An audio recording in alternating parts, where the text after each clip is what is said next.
Europe 1 Soir. 19h-20h. Thomas Schnell. 19h20 sur Europe 1. Merci d'être avec nous. Accueillons ensemble Gilles Boutin, chef des informations au Figaro. Bonsoir. Bonsoir. Et Bernard Cohen-Haddad, président du Cercle de réflexion Étienne Marcel et président de la CPME Île-de-France. Bonsoir. Bonsoir. Merci d'être avec nous. On va se pencher sur la soirée qui s'annonce compliquée au Royaume-Uni dans un instant. Mais tout d'abord un mot pour Patrice Laffont.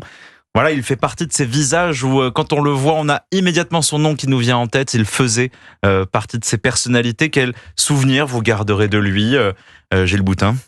Alors moi j'étais trop jeune pour le connaître du temps des chiffres et des lettres. Par contre, il faisait vraiment partie du paysage télévisuel, d'autant qu'on était à une époque où Internet n'était pas là. Et donc la télé avait cette puissance, cette omniprésence pour nous.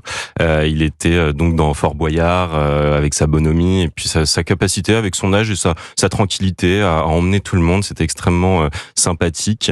Et dans Pyramide, je vous avoue qu'il y avait un effet légèrement répulsif chez moi parce que ça frôlait un peu l'ennui. Mais il avait le mérite d'être là. C'était un homme qui nous accompagnait dans nos après-midi.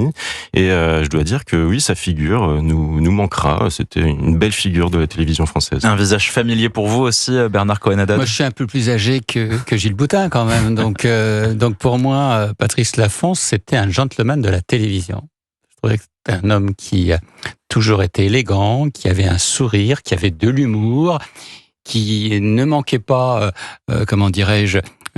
d'appeler à témoin les téléspectateurs, les gens du plateau, et qui a été aussi un bon vivant. Il chantait le soleil, comme on dit. Donc, moi, c'est ça que je retiens de Patrice Laffont, au-delà des émissions qu'il a fait, et des films, d'ailleurs, parce qu'il a joué dans des films aussi. Comédien aussi. Il a été comédien. C'est un homme élégant, à la fois dans le verbe, dans l'action, et toujours souriant, et on en a besoin souvent. C'est vrai. Et j'ai appris qu'il était l'héritier de Robert Laffont, fils de l'éditeur parisien également. Donc il s'est éteint à 84 ans. Il allait fêter ses 85 ans dans quelques jours. Il est mort dans sa maison à Oppède, au pied du Luberon.